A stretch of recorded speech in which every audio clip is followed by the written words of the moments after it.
Mark's the domain leader for electricity grids and renewable energy integration at CSIRO with a team of 30 researchers. And I don't know, do you want to say something formally, Mark, or do you? Yeah, I won't pretend that I've come prepared with a pack of 20 slides. So thanks for the opportunity to be here and just to represent CSIRO at this important event.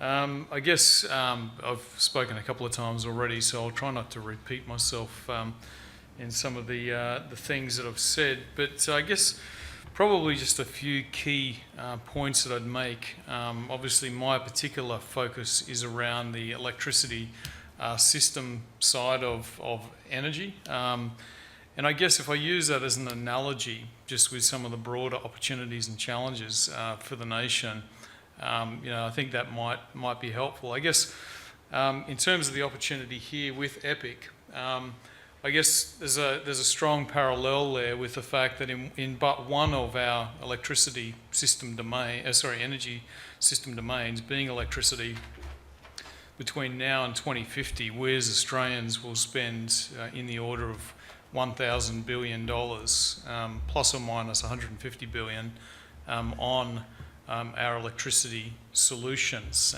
And I say solutions because I'm not just talking about the evil empire of networks or the evil empire of retailers.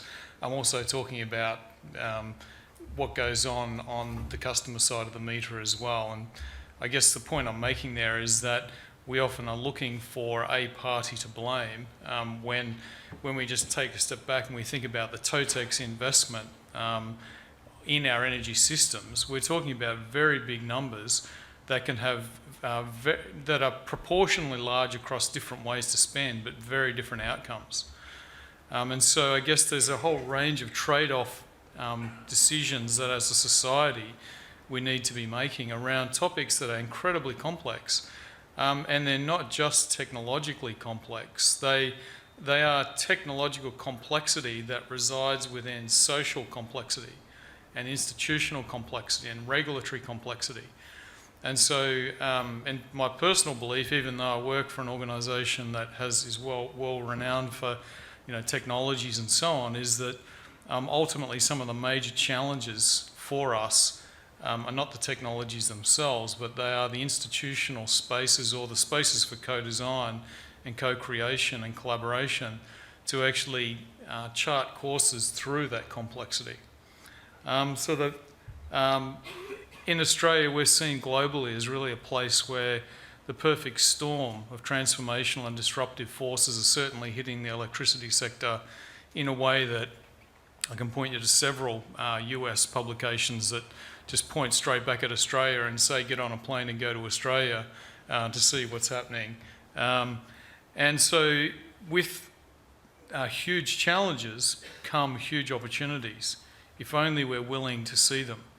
And as I said in a previous presentation, if only we're willing to not just wait, or if only we're dissatisfied with waiting for the Scandinavians or the Germans to fix it.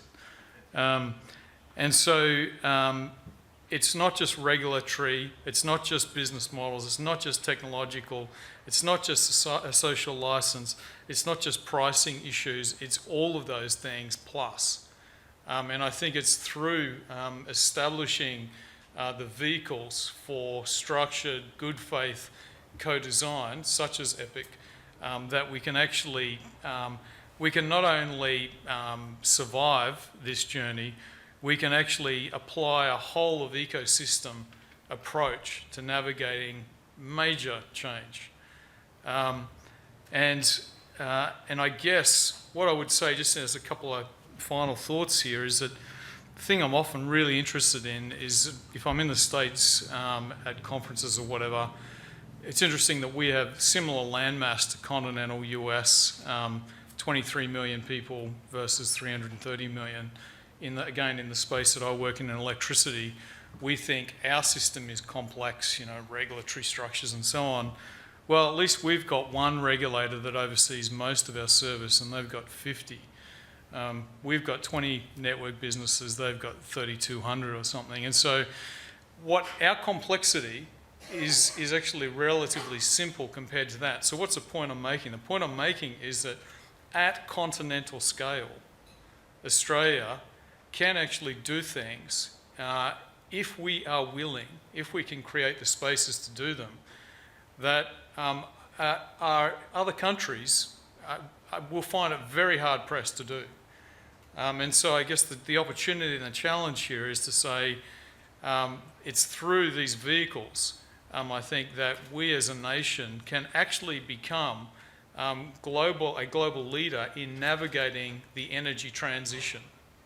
I think that's actually one of the key positions that we can take. We may not be the South Korea of smart grid technology in my field, or we may not be some of these other things, but what are the things we can be that no one else can be?